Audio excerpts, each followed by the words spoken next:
I stared at my phone screen, reading the text from my father for the first time in 3 years. The same man who chose a golf tournament over walking me down the aisle was now demanding a family dinner because my hotel empire had just been valued at $110 million. The irony burned like acid in my throat. He wanted to discuss something important, he said. I knew exactly what that meant. Money had a way of making absent fathers remember they had daughters. But this time, I had a surprise waiting for him. 3 years ago, I woke up on what should have been the happiest day of my life. My wedding dress hung pristinely on the closet door, and sunlight streamed through the bridal suite windows of the country club, where Jake and I would exchange vows in just 6 hours.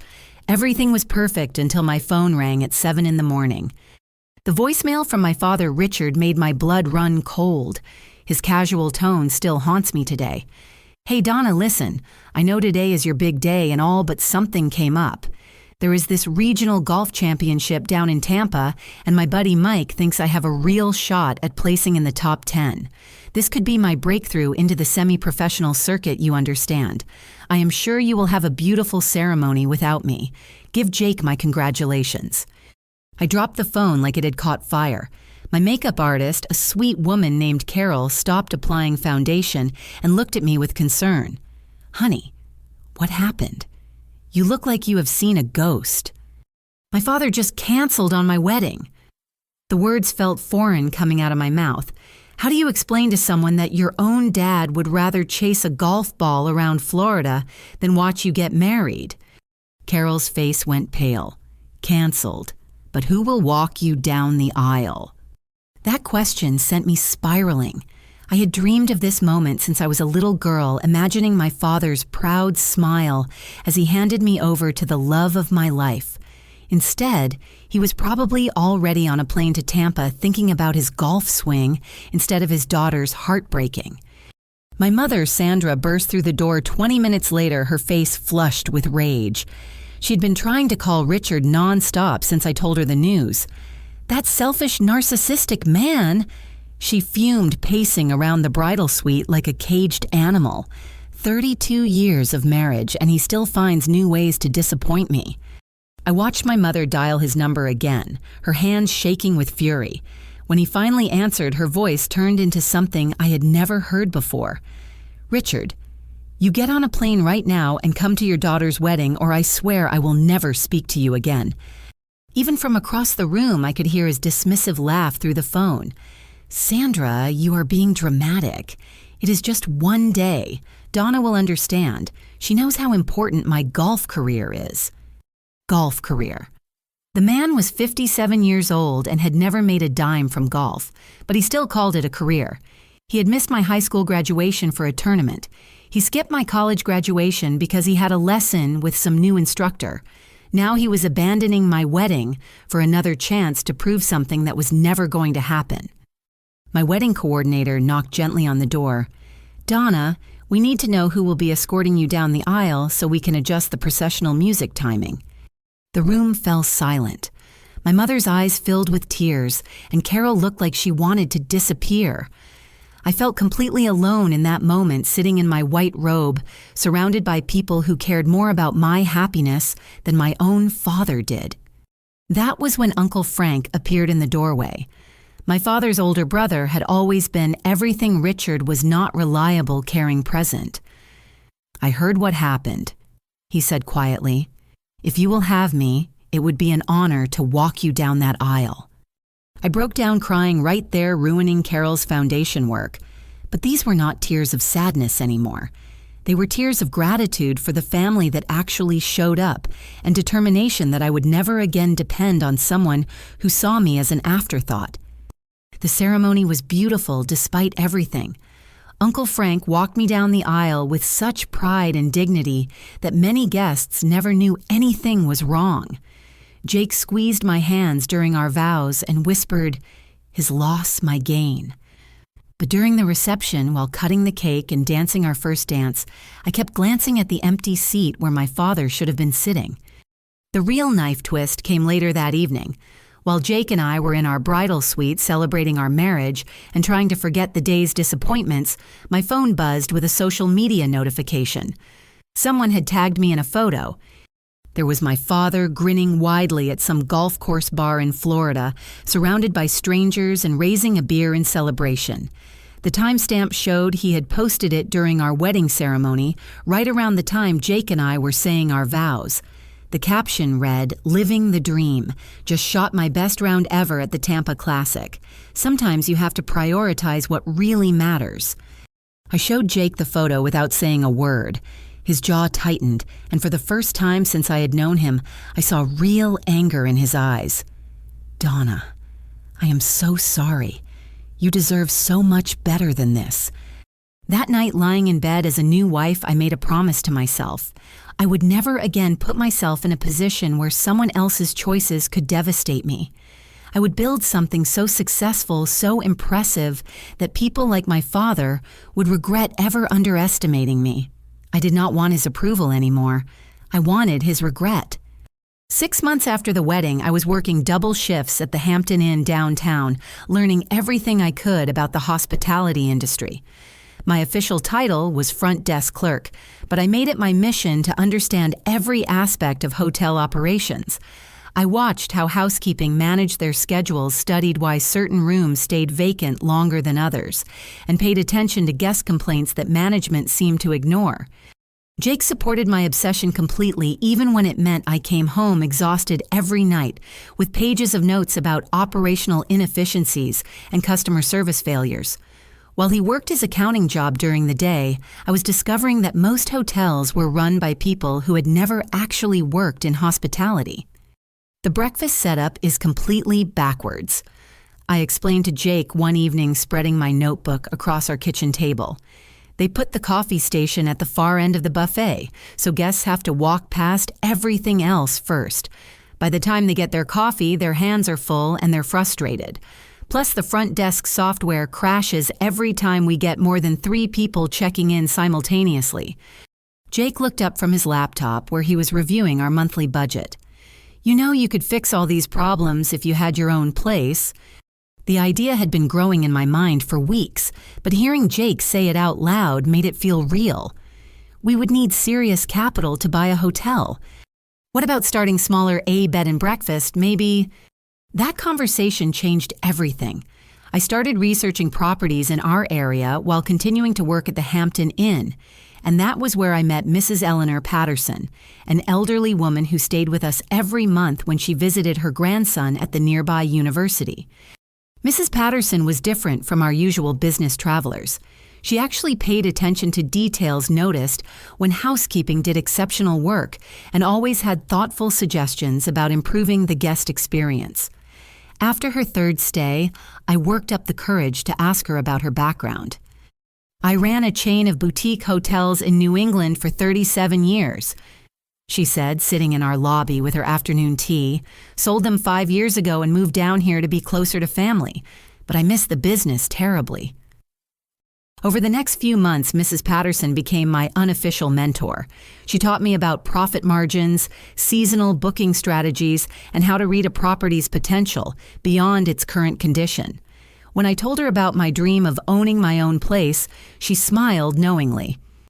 "There is a bed and breakfast about 20 miles north of here that has been struggling for years. The owners have no idea what they are doing, and the property is going to be foreclosed soon. You should drive up and take a look." Jake and I spent the following weekend exploring the Rosewood Inn, a Victorian-era bed and breakfast that should have been charming, but was instead falling apart due to neglect. The owners, an elderly couple from Connecticut, had bought it as a retirement project, but quickly discovered they were in over their heads. The property sat on 3 acres of beautiful land with mature oak trees and a view of the mountains in the distance. The house itself was structurally sound, but needed extensive renovation. The business was failing not because of location or potential, but because of poor management and zero understanding of hospitality. "How much are they asking?" I asked the real estate agent. $160,000, but they are motivated to sell. They have already moved back to Connecticut and just want this off their hands. Jake and I spent that entire night running numbers, calculating renovation costs, and projecting potential income. We had saved $43,000 from our combined salaries since the wedding, plus another $18,000 from wedding gifts that we had never spent. It would require using every penny we had, plus taking out a significant loan, but the math worked if we could increase occupancy rates and improve the revenue per room. The scariest part was quitting my job at the Hampton Inn. I had learned so much there, and the steady paycheck provided security. But Mrs. Patterson convinced me that playing it safe was often the riskiest choice of all. "You will never build something extraordinary by being comfortable," she said during our final conversation before I gave my notice. "The hospitality industry needs people who actually understand hospitality, not just people who inherited hotel chains or bought properties as investments." We closed on the Rosewood Inn on a frigid February morning. Standing in the empty lobby with the keys in my hand, I felt a mixture of terror and exhilaration that I had never experienced before. This was either going to be the best decision of my life or complete financial ruin. The renovation took 4 months of 16-hour days. Jake worked his regular job during the week and spent weekends helping me strip wallpaper, refinish hardwood floors, and paint every surface in the building. We lived in one of the guest rooms during construction, eating takeout dinners while planning the next day's projects. Mrs. Patterson visited once a month to check our progress and offer advice. She helped me design a layout that maximized both guest comfort and operational efficiency, and she introduced me to vendors who could provide quality linens and furniture at reasonable prices. The day before our grand opening, I called my mother to share the news. I had not spoken to Richard since the wedding, but I hoped maybe this accomplishment would make him proud enough to set aside his selfishness.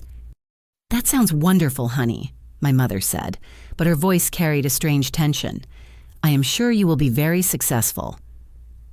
"Is something wrong, Mom? You sound upset." She sighed deeply. "Your father has been talking about your new business around town. He has been telling people at the golf club that you and Jake are in way over your heads and that the whole thing will fail within 6 months." The words hit me like a physical blow.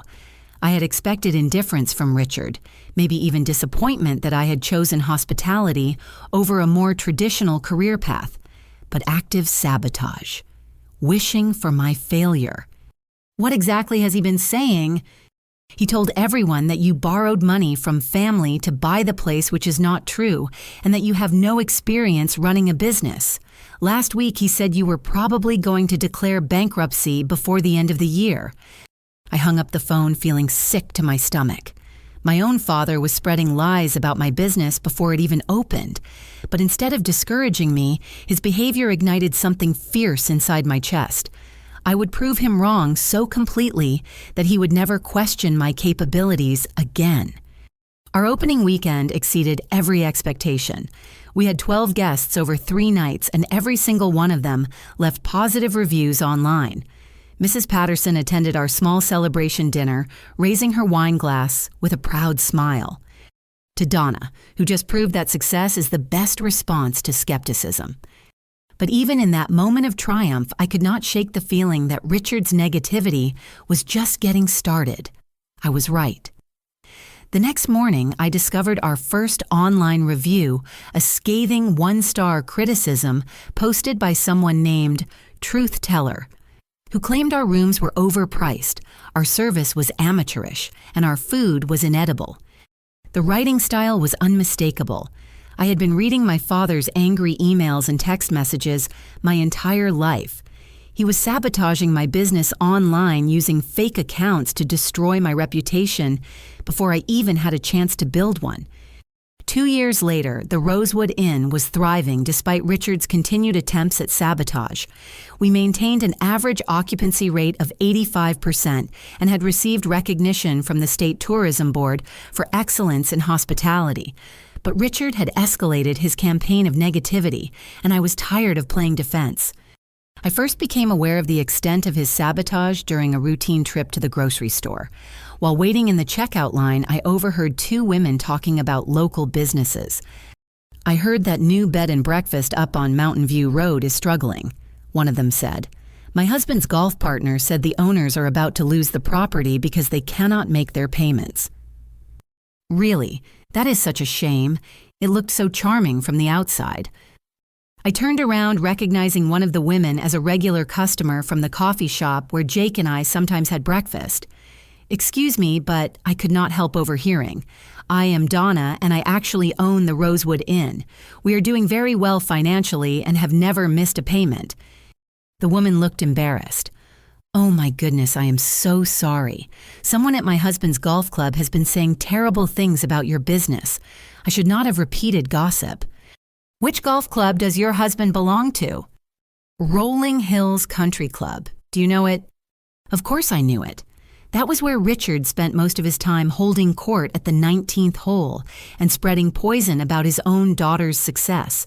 The realization that he was actively working to destroy my reputation in our community was devastating, but it also clarified something important for me. I was done running from Richard's negativity. Instead of trying to avoid his sabotage, I was going to build something so successful that his lies would become obviously ridiculous. That evening, I sat Jake down at our kitchen table and spread out financial documents and property listings. "I want to expand. There's a distressed hotel property going to auction next month in Riverside, about 40 minutes from here. It is 120 rooms right in the downtown area." Jake studied the documents with his careful accountant's eye.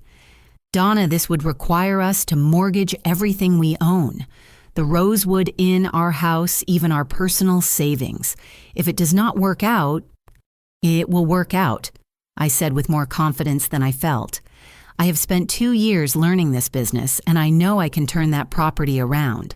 But more importantly, I'm tired of small-scale success. I want to build something that makes Richard's golf buddies realize he has been lying about me." The auction was held on a rainy Thursday morning in the lobby of the very hotel we were trying to buy. The Riverside Grand had been a landmark property in its heyday, but years of poor management and deferred maintenance had left it shabby and unprofitable. Most of the other bidders were developers looking to tear it down and build condominiums. I had done extensive research on the property's potential. The location was prime real estate walking distance from the business district and 3 blocks from the university campus. The bones of the building were solid, and the problems were mostly cosmetic and operational. The bidding started at $250,000 and quickly escalated. Jake squeezed my hand as we approached our maximum budget of $420,000. When the auctioneer called for $400,000, only 2 bidders remained: myself and a development company from the state capital. $410,000. I said, my heart pounding so hard I could hear it in my ears. The developer hesitated, consulted with his partner, and shook his head. "We are out." Sold to the lady in the blue suit for $410,000. Walking through the Riverside Grand as its new owner was both exhilarating and terrifying. The property needed extensive renovation, from updating the electrical system to completely redoing the guest room bathrooms. Jake and I would be living on construction site for the next 6 months, managing the Rosewood Inn remotely, while pouring every resource we had into this much larger project. The renovation was brutal. We hired a crew of local contractors, but I worked alongside them every day learning plumbing and electrical work, while Jake handled the financial management from a makeshift office in what used to be the hotel restaurant. We lived in a single guest room with a hot plate and a mini refrigerator, eating sandwiches for dinner, while planning the next day's construction projects. Mrs. Patterson visited once during the renovation and was amazed by our progress. "You have excellent instincts for this business," she said, walking through the nearly completed lobby. "This property is going to be spectacular." 3 weeks before our grand opening, my mother called with news that made my stomach churn.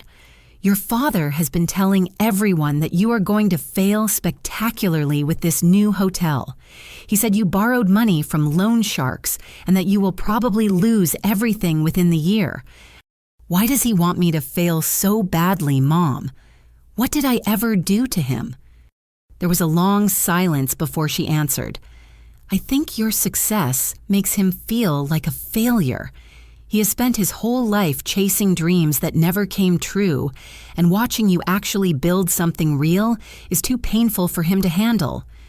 That conversation helped me understand Richard's behavior, but it did not make it hurt any less.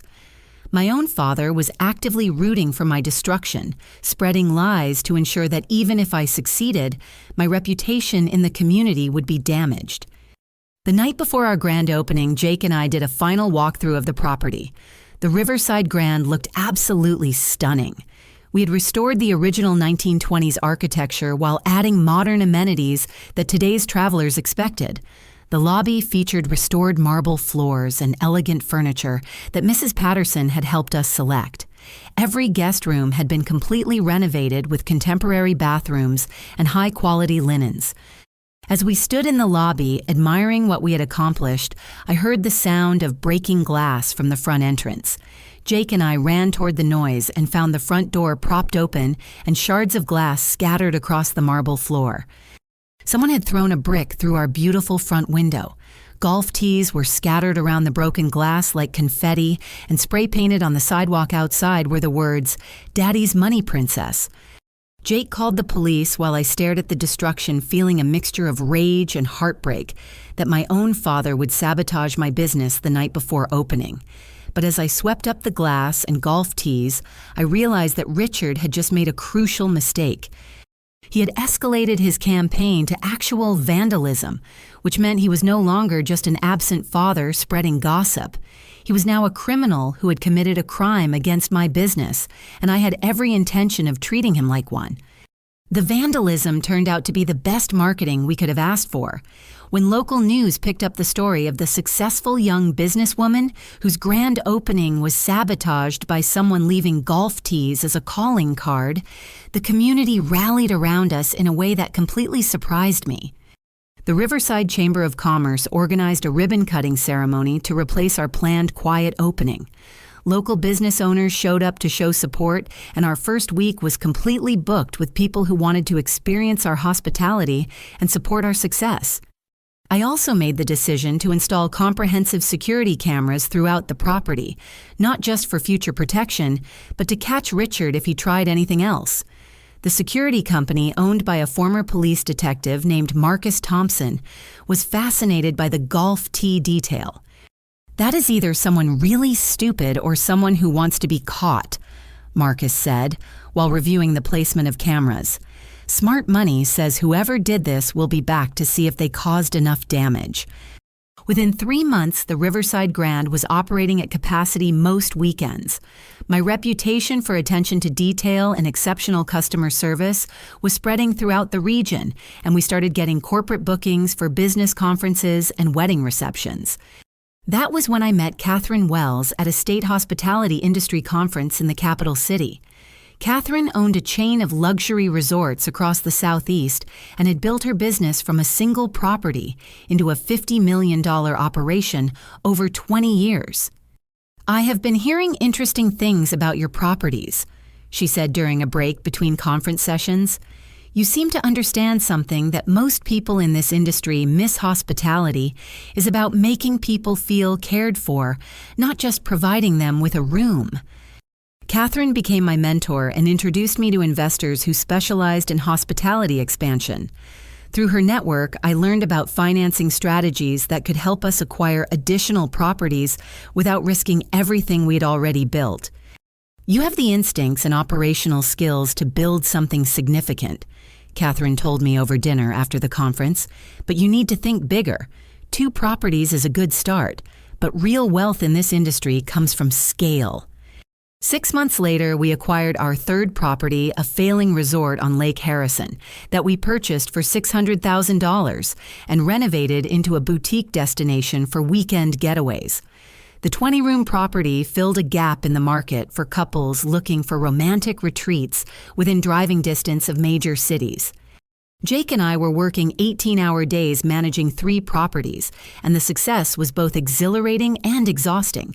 We had 15 full-time employees across the 3 locations and were generating enough revenue to pay ourselves actual salaries for the first time since buying the Rosewood Inn. But the success was taking a toll on our marriage. Jake suggested we start thinking about having children, but I could not imagine slowing down when we were building something extraordinary. Every day brought new opportunities, and I felt like pausing for anything, even starting a family, would mean losing momentum we might never get back. That was when Richard made his biggest mistake yet. On a busy Saturday afternoon at the Riverside Grand, while I was training new front desk staff, a drunk man stumbled into our lobby and started shouting about how I was a fraud and a failure. "This whole business is built on lies," he slurred, swaying near our registration desk, while horrified guests watched. "She borrowed money from her family, and now she thinks she is some kind of business genius. I know the truth about this place." It took me a moment to recognize that the drunk man was my father. He was wearing a wrinkled golf shirt and smelled like he had been drinking for hours. His hair was uncombed and his face was red with alcohol and anger. "Sir, I'm going to have to ask you to leave," said Jennifer, our front desk manager, reaching for the phone to call security. "Leave. This is my daughter's hotel. I have every right to be here." Richard said, his voice getting louder and attracting more attention from guests in the lobby.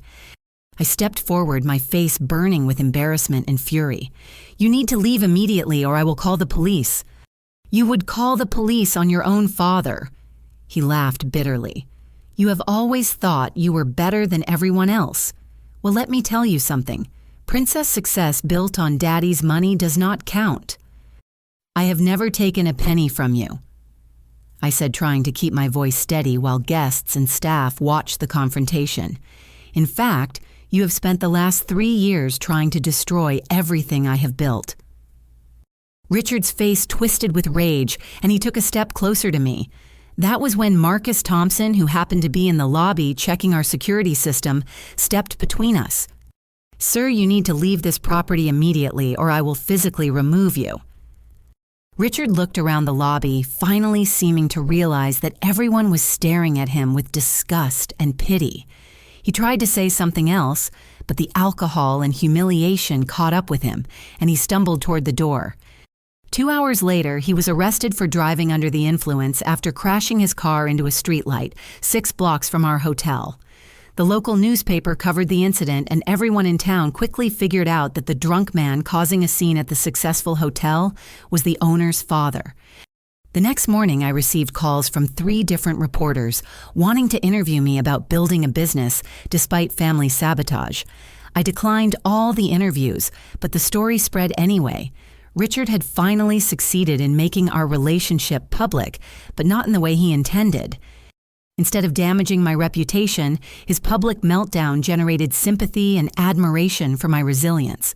The contrast between his destructive behavior and my professional success made him look pathetic and me look stronger. But the real shock came 2 weeks later when my attorney called with news I had not expected. "Donna, you need to know that your father's lawyer has sent us a cease and desist letter.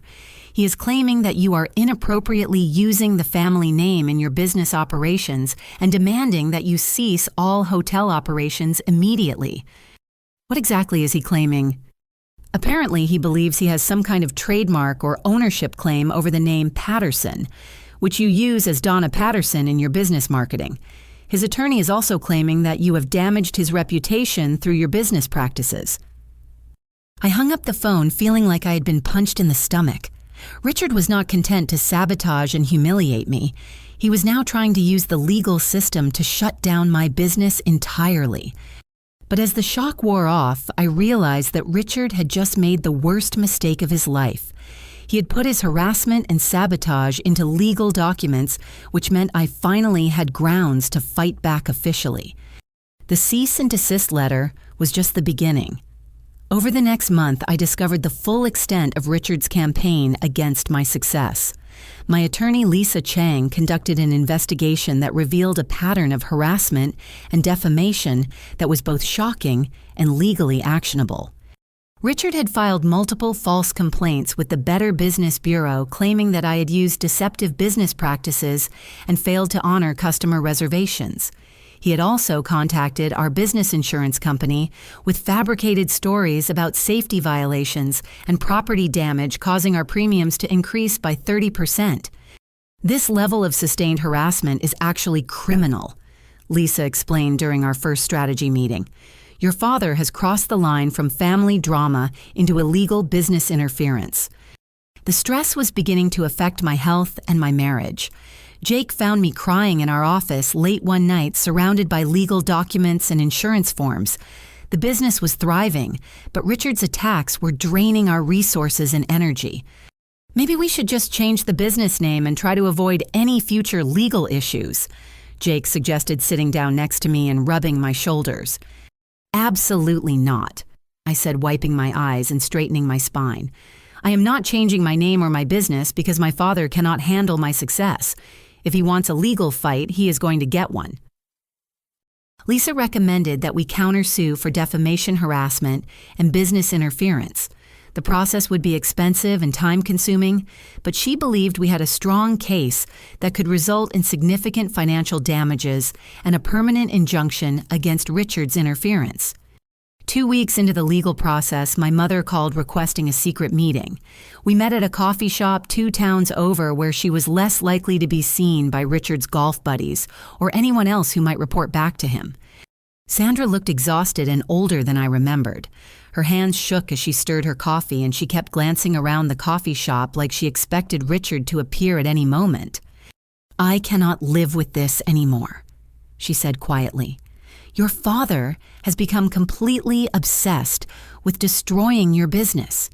He sits at the computer for hours every day creating fake online accounts to leave negative reviews about your hotels. He has spent thousands of dollars hiring that lawyer money we do not have." "What do you mean you do not have the money?" "He took out a second mortgage on our house to pay for the legal fees. He told me it was to make some improvements to the property, but I found the paperwork hidden in his office. We owe $47,000 that we cannot afford to pay." The revelation that Richard was financially destroying his own family to attack mine was both heartbreaking and infuriating, but my mother had more devastating news to share. "He has also been telling people that you stole money from him to start your business.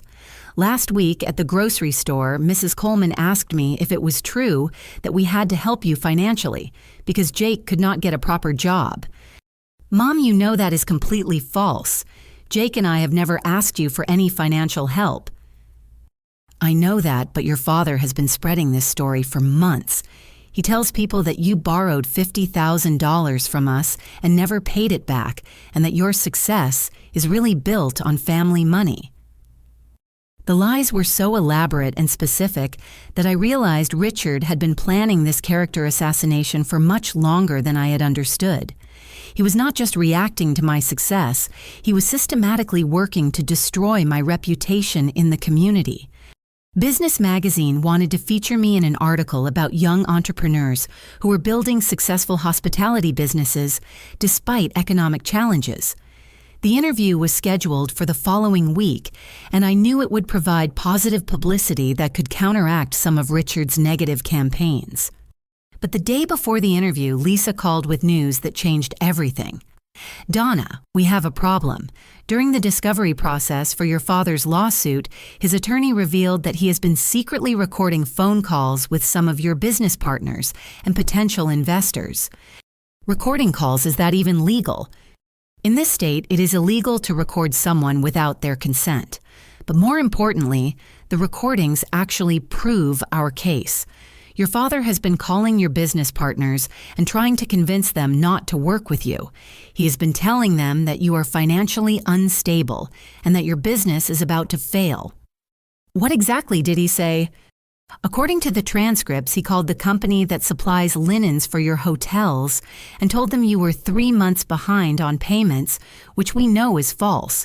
He also contacted the contractor who did your renovations and claimed you were planning to declare bankruptcy."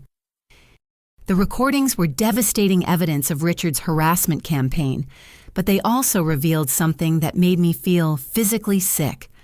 My own father had been working full-time to destroy my livelihood, spending his days calling my business partners and spreading lies designed to ruin me financially. But the recordings also proved that Richard had committed multiple crimes, including wire fraud and criminal harassment. Lisa was confident that we could use this evidence not only to win our civil case, but also to have criminal charges filed against him. "Your father's attorney is going to advise him to settle this case immediately," Lisa said. "The criminal exposure is significant, and the recordings make his harassment undeniable." That evening, Jake and I sat on our back porch looking out over the property where our first hotel had started this journey. The legal battle was nearing an end, but the emotional damage felt permanent. "I keep thinking about what kind of person actively works to destroy their own child's success," I said, leaning against Jake's shoulder. "I understand disappointment or even jealousy, but this level of vindictiveness is something I cannot comprehend." "Maybe that's a good thing," Jake replied. "Maybe the fact that you cannot understand it means you are nothing like him." The next morning brought a call that surprised everyone involved in the case. Sandra had filed for legal separation from Richard and was moving out of their house. She could no longer live with someone who was destroying both his own family and his daughter's life in pursuit of some twisted form of revenge. Richard was finally going to face the consequences of his choices, but I found no satisfaction in his isolation. I had built a successful business despite his sabotage, but the cost had been the complete destruction of any possibility of a father-daughter relationship. The legal victory was clear, but the emotional victory felt hollow. Success was supposed to feel better than this. With the legal case building momentum in our favor, I found myself facing the biggest business opportunity of my life. A major hospitality investment firm had approached Catherine Wells about acquiring my properties for $50 million, representing a return on investment that exceeded my wildest dreams. Catherine arranged a meeting with the investors at her flagship resort, and I spent 3 days presenting our business model, operational procedures, and financial performance. The investors were impressed not just with our profit margins, but with the customer loyalty and brand recognition we had built in such a short time. "Ms. Patterson, your properties have achieved occupancy rates and customer satisfaction scores that most established hotel chains struggle to maintain," said David Morrison, the lead investor. "We would like to acquire your current properties and provide financing for expansion into a regional chain." The offer was tempting beyond belief. $50 million would set Jake and me up for life, and the investors would handle all future operational challenges while I moved into a consulting role.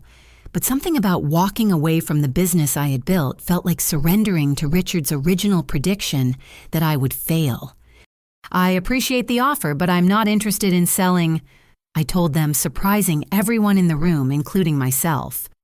"I would, however, be interested in discussing financing for expansion while maintaining ownership control."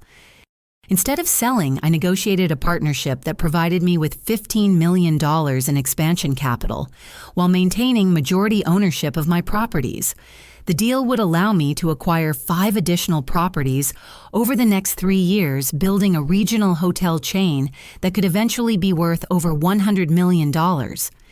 Jake was supportive but concerned about the additional stress and time commitment. "We have been talking about starting a family for 2 years now. When does business success become enough so that we can focus on our personal life?" His question forced me to confront something I had been avoiding. My drive to succeed had become partially motivated by a desire to prove Richard wrong, and that motivation was consuming more of my life than I was comfortable admitting. That was when Richard made his final desperate attempt to interfere with my life. 3 days after news of my investment deal appeared in the local business journal, Jake received an unexpected phone call at his office. "Is this Jake Patterson?" asked a voice that Jake recognized as my father's. "Yes, this is Jake. Why are you calling me?" "I think we need to have a conversation about your wife's business obsession, man to man." Jake immediately started recording the call on his phone, something Lisa had recommended we do if Richard contacted us directly. What he heard next was so shocking that he called me immediately after hanging up. "Donna, you need to hear this recording. Your father just tried to pay me to divorce you." Richard had offered Jake $25,000 to leave me, claiming that my business success had made me an impossible person to live with, and that I was destroying our marriage with my ambition. He suggested that Jake deserved a wife who would prioritize family over career, and that staying married to me would ruin his life. "She thinks she is better than everyone else now," Richard said on the recording. "She has forgotten where she came from and what really matters in life. You seem like a decent guy, Jake. You could do better." Listening to the recording was like being slapped across the face. My father was so desperate to see me fail that he was willing to pay my husband to abandon me. The betrayal was so complete and personal that I felt something inside me break and then rebuild stronger than before. But instead of devastating me, Richard's attempt to destroy my marriage clarified something important. His attacks were not really about my business success. They were about his inability to accept that his daughter had become someone he could not control or diminish. Jake recording the conversation and bringing it to me immediately proved something I had never doubted, but was grateful to have confirmed. My husband was completely committed to our partnership both personally and professionally, and Richard's manipulation attempts had only strengthened Jake's loyalty to me. 2 weeks later, we held the grand opening of our flagship property, a completely renovated historic hotel in the state capital that we had acquired and restored to its original 1920s grandeur. The event was attended by the governor, the mayor, and business leaders from across the state. Local news covered the opening as a major economic development story featuring my journey from small-town bed and breakfast owner to regional hospitality entrepreneur. The reporter interviewed several guests and business partners who praised our attention to detail and innovative customer service approaches. Standing in the lobby of our beautiful flagship hotel, surrounded by people celebrating our success, I felt a deep sense of accomplishment that had nothing to do with proving Richard wrong. This business had become something much larger than my original motivation for revenge. But even in that moment of triumph, I knew Richard was watching. The hotel was less than 10 minutes from his favorite bar, and I had no doubt that he had seen the news coverage of our success. The next morning, I received a call from the police. Richard had been arrested again this time for sitting in our hotel parking lot all night in his car, apparently watching the celebration aftermath and drinking from a flask. A security guard had found him passed out behind the steering wheel at 6 in the morning. The image of my father passed out in a parking lot watching my success from a distance, because he could not bear to be part of it, was both heartbreaking and liberating. He had chosen isolation and bitterness over celebrating his daughter's accomplishments, and that choice said everything about who he was as a person. I was done letting his problems become my problems. Richard could spend the rest of his life resenting my success, but I was going to spend mine building something extraordinary with the people who actually supported my dreams. 3 months later, my hotel chain was valued at $110 million, and that was when I received his text message about a family dinner with important business to discuss. After 3 years of harassment, sabotage, and attempted destruction of my marriage, my father wanted to talk because he had finally realized that my success was real and permanent. But this time, I had a surprise waiting for him. The restaurant Richard chose for our important family discussion was the Maple Grove, a mid-range steakhouse where he often met his golf buddies for dinner and drinks. I knew he had selected it because he wanted to meet on familiar territory surrounded by people who knew him and might intimidate me. He had no idea what he was walking into. I arrived at exactly 7:30 with Jake and Lisa Chang, my attorney. Richard's face went pale when he saw Lisa carrying a briefcase and realized this was not going to be the reconciliation conversation he had imagined. "What is she doing here?" Richard asked, gesturing toward Lisa while avoiding eye contact with me. "Lisa is here because we have legal matters to discuss," I said, settling into the booth across from him. "You wanted a family meeting about important business. This is important business." Richard looked older and more haggard than I remembered from our confrontation at the hotel. His golf shirt was wrinkled, his hair needed cutting, and he had the slightly shaky hands of someone who had been drinking too much for too long. The successful businessman image he tried to project was completely gone. "I saw the news about your hotel chain being worth over $100 million. He began trying to smile like we were old friends catching up. "I always knew you had it in you to build something special." The audacity of his lie was breathtaking. Jake shifted uncomfortably beside me, and I saw Lisa making notes in her legal pad. "You always knew I would succeed," I repeated slowly. "Is that why you vandalized my property on opening night? Is that why you spent 3 years filing false complaints and trying to convince my business partners that I was going to fail?" Richard's face flushed red, but he tried to maintain his false, friendly tone. "Sometimes a father has to use tough love to make his daughter stronger. I was testing you, helping you develop resilience." "Tough love," I said, opening the folder Lisa had prepared for this meeting. "Is that what you call offering my husband $25,000 to divorce me?"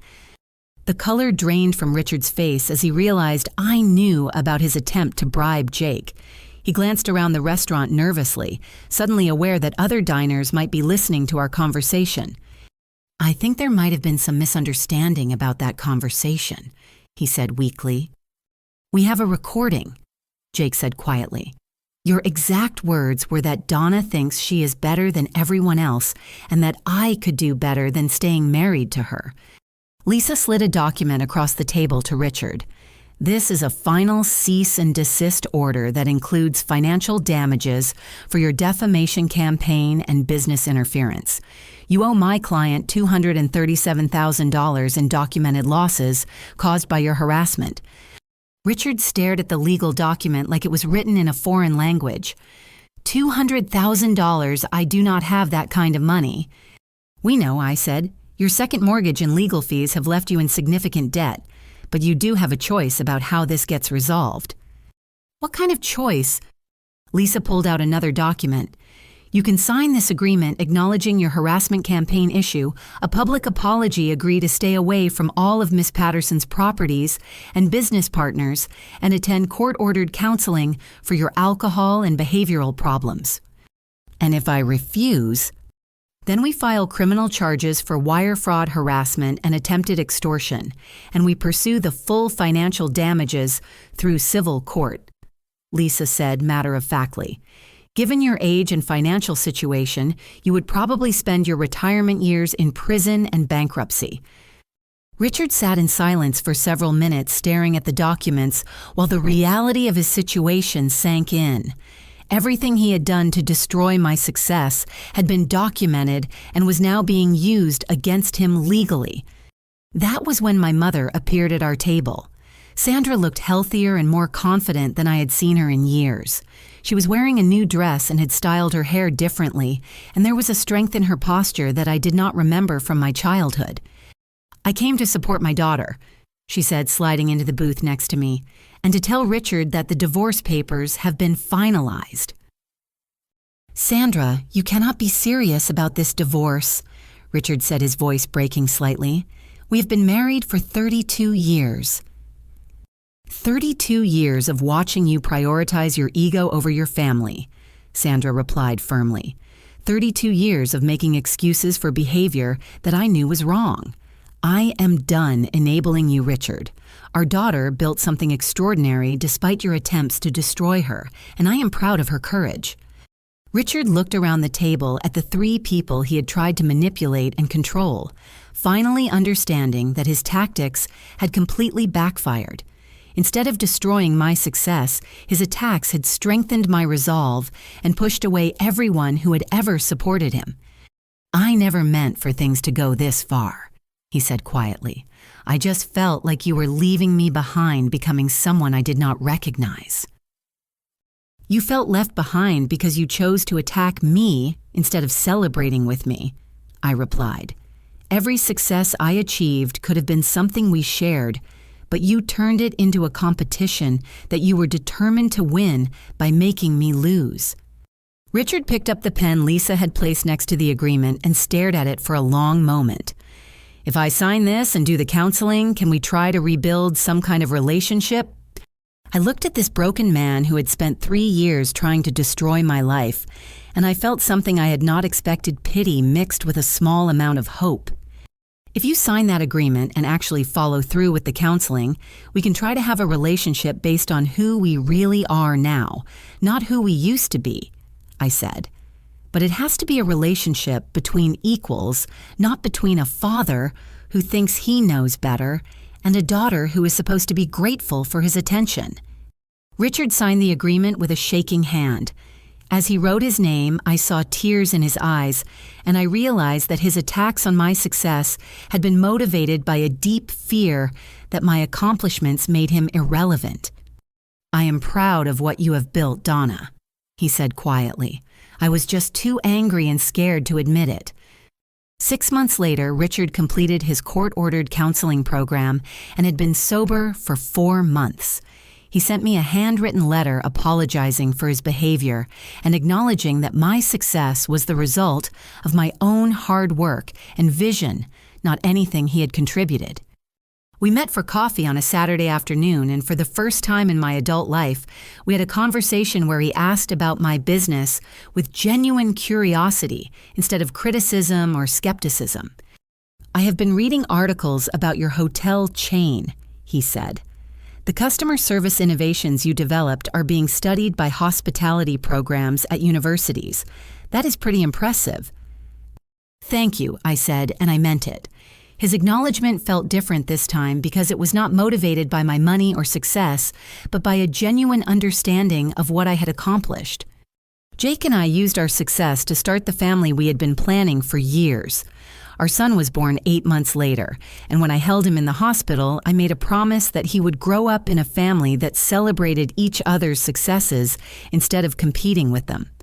Richard attended his grandson's christening, and while our relationship would never be the close father-daughter bond I had dreamed of as a child, it had become something honest and respectful. My hotel chain now employs over 200 people across 8 properties, and we have been recognized as one of the fastest-growing hospitality companies in the Southeast. But more importantly, I built something that reflects my values: treating employees with respect, providing exceptional experiences for guests, and proving that success comes from hard work and vision, not from tearing other people down. The most important lesson I learned from this journey is that you cannot control other people's reactions to your success, but you can control how much power you give their reactions over your life. Richard's attempts to destroy my business ultimately made me stronger, more determined, and more confident in my abilities. But the real victory was not proving my father wrong. The real victory was building a life and a business that I am proud of, surrounded by people who celebrate my accomplishments and support my dreams. Sometimes the best revenge is not revenge at all. Sometimes the best revenge is simply living well and refusing to let other people's limitations become your own. Now, I have a question for you. Have you ever had someone in your life try to sabotage your dreams or make you feel like your goals were unrealistic? How did you handle their negativity, and what advice would you give to someone facing similar family challenges? Please share your thoughts in the comments below. And if this story resonated with you, please like this video and subscribe for more stories about overcoming obstacles and building success despite the odds. Share this with anyone who needs encouragement to keep pursuing their dreams, even when the people closest to them do not believe.